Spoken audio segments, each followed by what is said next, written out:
Letter to the Congress of the United States of America. Marty Rubin said that every human life has infinite value, and to destroy even one is a crime against all of humanity.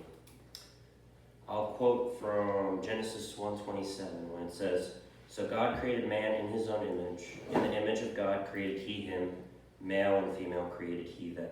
KJV Bible. As we see, the divine being and authority has made man valuable due to the fact that man is created in God's image. I'll be listing some statistics now. Roughly 20 million people died under the USSR regime. Roughly 11 million people died under the Nazi regime. And 3 million people died under the Pol Pot regime. Sadly, 57 million babies have died to abortion since it was legalized in 1973 under Roe v. Wade. The statistics are wild. One baby is aborted every 26 seconds, 130 in every hour, 3,000 every day, 100,000 every month, and 1 million every year in the United States. God said every life is made in his image and every life is valuable. The redefining of a human baby in the womb to a fetus has allowed legalized abortion to happen. The redefining of a human baby in the womb is unethical, and to see greater information on this, go check out Charlie Kirk and his debates against college students. All of this information above is from the Turning Point USA organization. I would argue today that this is America's greatest ongoing problem. It is unacceptable that abortions have killed more humans than 3 dictatorship regimes I have listed above combined. The Holocaust bears a striking resemblance to this crisis, and our leaders for the past 50 years have done nothing about it. Ronald Reagan rightly said that the government's first duty is to protect the people, not run their lives.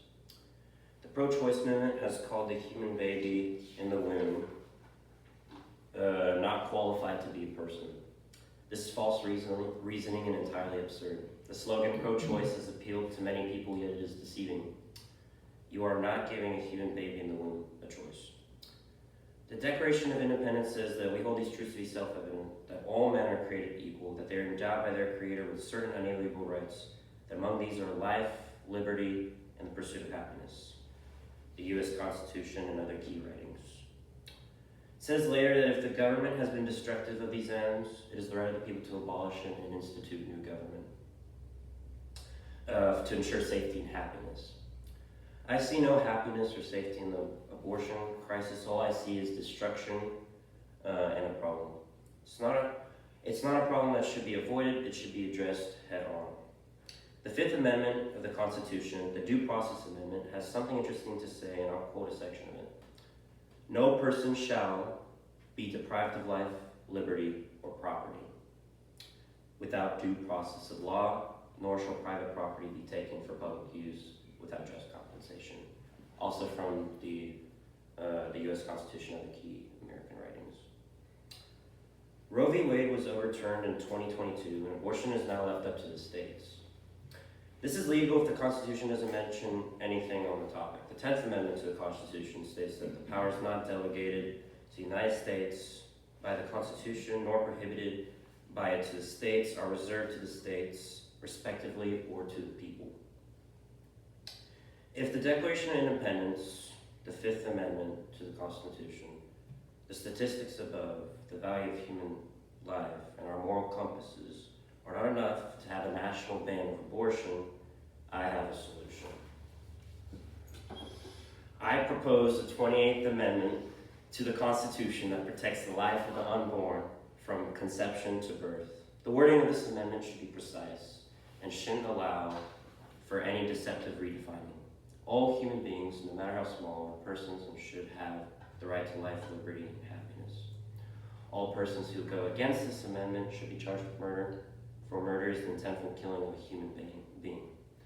All abortions should be banned, and no excuse can justify the murder of a human being in the womb. George Washington said that it is better to offer no excuse than a bad one.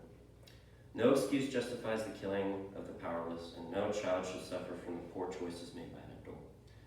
As for the effectiveness of my plan, I think we can also use common sense to figure this out. Abortion will be illegal, and our yearly average of legal abortions will drop to 0. all illegal performed abortions will be criminalized. It is time we take action.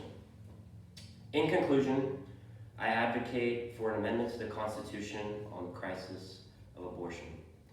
I have presented the statistics, our major problem, a solution, and the effectiveness of my plan. Abortion is the murder of human beings in the womb, and this issue shouldn't be avoided to appease a group of people or side. The abortion crisis is very similar to the Holocaust, and these events came from the ideas of many irrational philosophers. The unalienable rights under God and the rights under the Declaration of Independence and the Constitution are being infringed for the unborn. Sadly, I have to propose an amendment after 57 million babies suffer the consequences of deadly ideas in our culture. Freedoms are being infringed, and we have to take action to protect our God-given rights.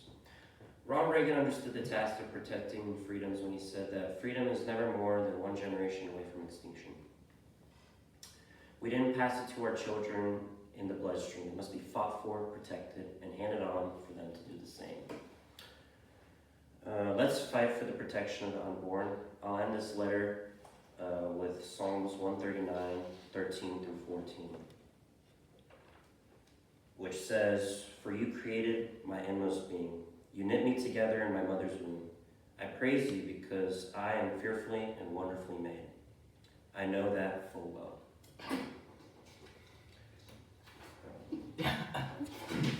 I sign off this letter,